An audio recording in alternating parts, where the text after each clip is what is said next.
Hey guys, Bullshit here. We're back for part 4.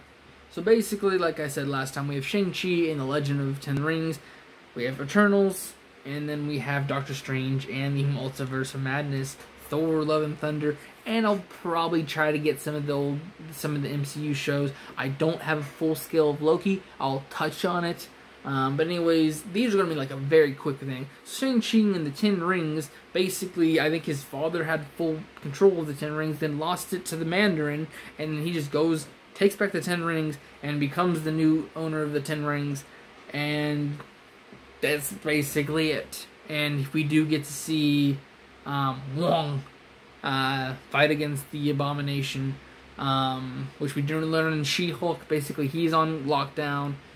And Wong is there to try to have a sparring opponent, basically, to better his magnitude. The Eternals, no freaking idea what the heck they are. They were just given random powers that were supposed to equal what the Avengers did. We're not touching on the Eternals. It is a mess to me. Doctor Strange in the Multiverse of Madness, basically, whenever you take a nap and dream, it's you looking into, like, a looking glass for a different universe, and you see Doctor Strange. He takes up a zombie world, and then he also takes up, so he takes over the Marvel Zombies. Doctor Strange. He also takes over a Doctor Strange who was willing to kill this kid who was able to manipulate reality, kind of, and then he also takes over, I think, Supreme at some point, but basically Scarlet Witch, quickly before him, we're going to go over WandaVision, which is basically just after the return from Endgame. Wanda goes on looking for Vision, so she returns him to life, and basically makes a reality around her. That's how powerful Scarlet Witch is.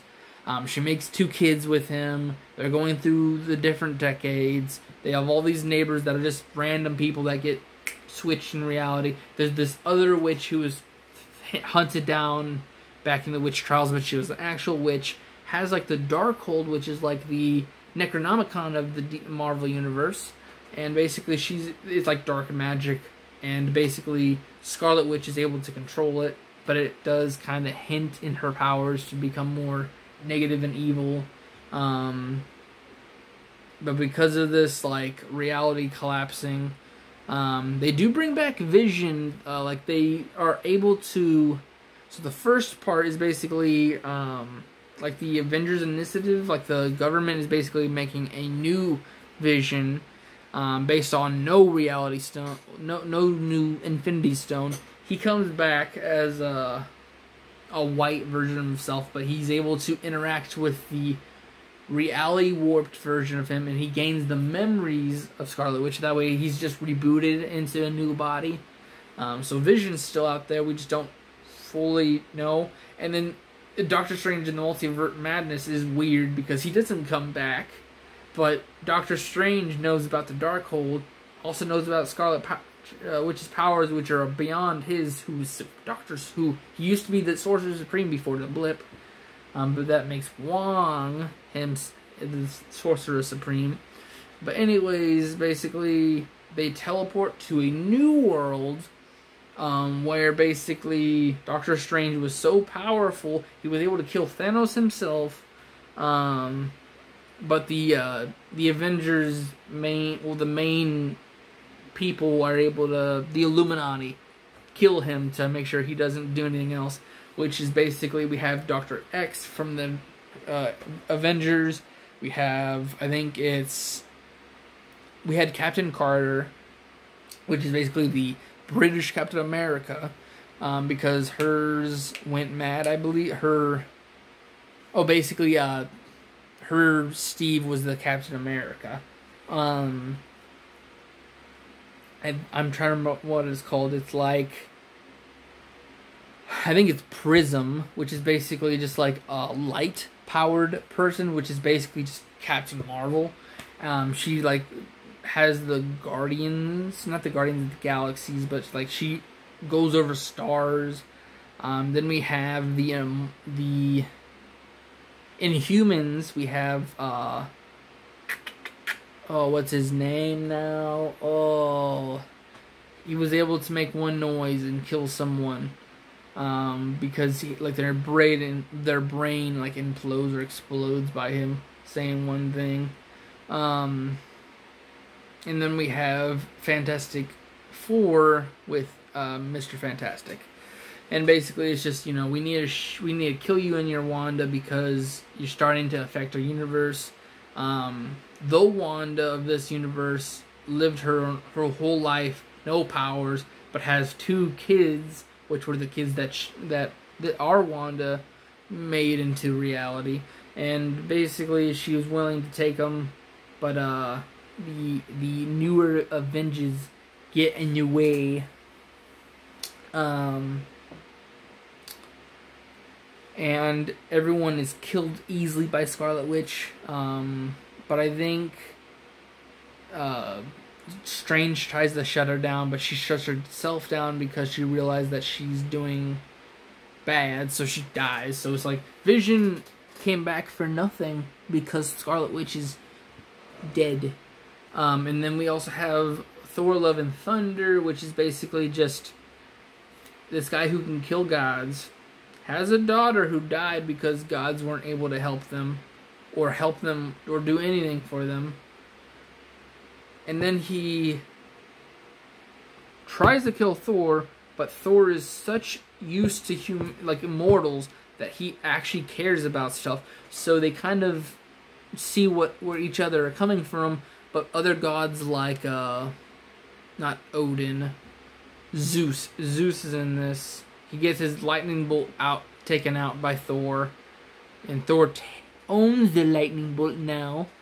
But because of this, Zeus tells his son Hercules to go after him and try to make mortals fear him again, well, the gods again. And basically, the gods are just a laughingstock now.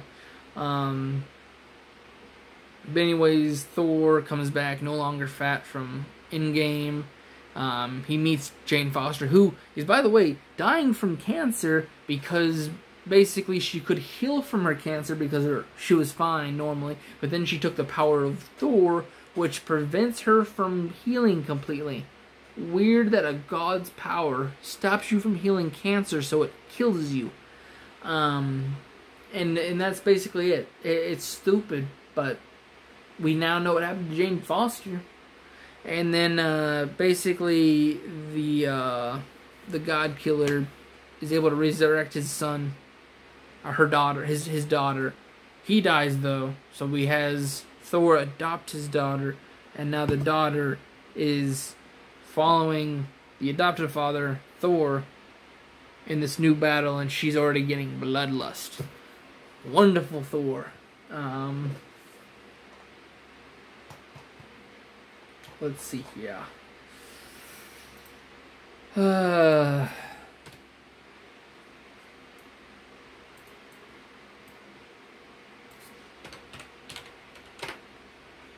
then for other shows, we have Falcon and the Winter Soldier. Basically, Falcon couldn't hold the responsibilities of the Captain American shield and didn't want it, so he gives it to a museum. They eventually go and find someone else who has the same patriotism that Cap did, but people see him as inferior to the original Cap because he doesn't have the super serum. He goes through all this problem because there are super serums all over the place. Falcon and Winter Soldier are supposed to hunt them down. We also see that there's a new evil group, basically kind of like the Legion of Doom for this universe, is getting hunted down, trying to get all these super serums. The new Captain America is able to get a hold of it, but at the life of his friend. He's about to kill someone, but he is it's not showing that he's Captain America, and Captain America is not supposed to kill with the mighty shield of America. It's oppressing, basically.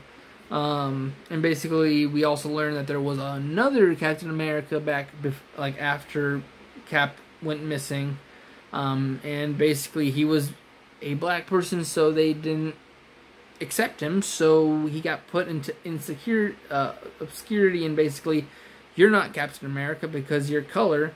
And basically, Falcon says it doesn't matter about your color. The fact that I have patriotism and is willing to go fight for my other citizens makes me Captain America. Or everyone can be Captain America just as long as you're willing to fight for the country. And that's basically the whole thing. And then Winter Soldier leaves with the Wakandians, and the Wakandians are willing to take Baron Zemo from them because a lot of MCU is going down. I'm not doing any more after the... I mean, I'll do Spider-Man after this, but I'm done. I'm not going over She-Hulk. No matter who you are, She-Hulk is a mess of a series.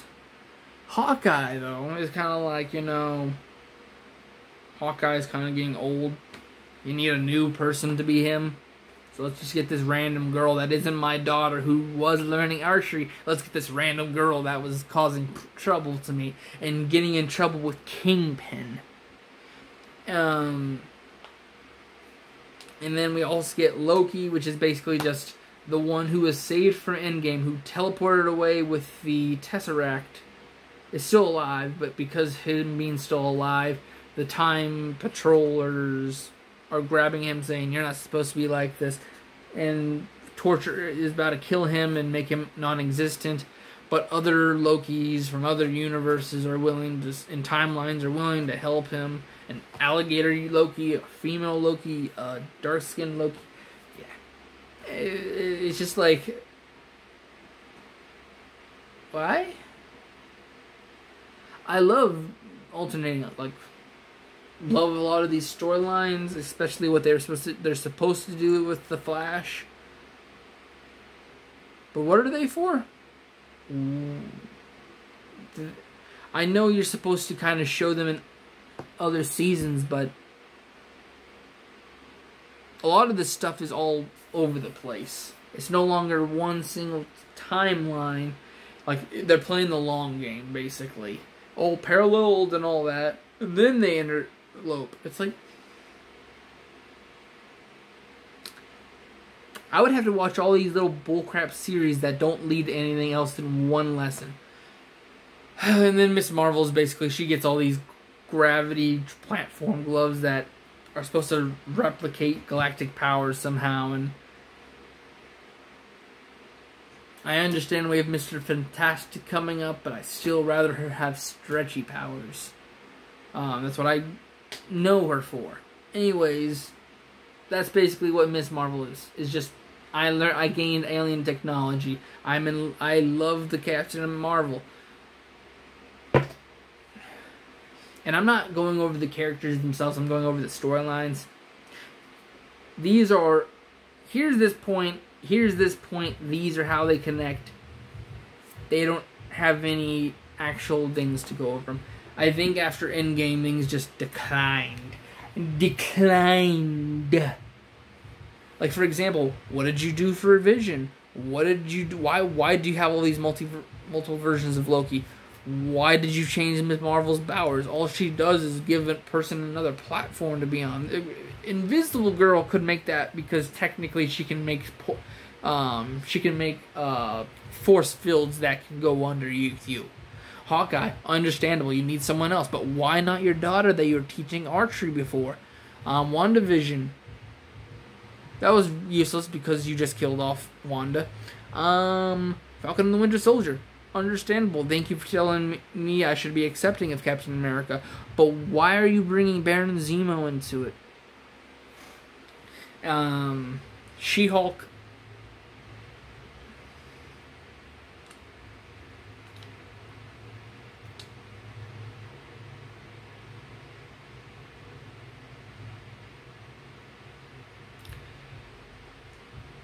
It's not a superhero show. It's supposed to be a comedic law show. If you see it as that, it's fine. But as an MCU superhero show, no. I hear there's a Daredevil in her crossover, and that's supposed to be okay. But all it is I Hulk. I beat up random people that are trying to take my blood, and I do female things on screen and and demean past events of MCU. Whatever. And then, you know, Thor Love and Thunder. Let's throw away the pain that Thor had. Like, sure, he mentally helped himself by going from place to place and working out and saying, I'm Thor, God of Thunder. But Jane is an unused thing. It could have just been like, I had an old love. Now I have a really good love called Justice. I'm now Batman. But it's like, I understand if you can make these separate series, but the fact that you're calling this a connected universe, it ruins it a little bit. Anyways, I'll see you guys in Spider-Man. I'll like that a lot better than this conversation. So see you guys in the next video. Bye-bye.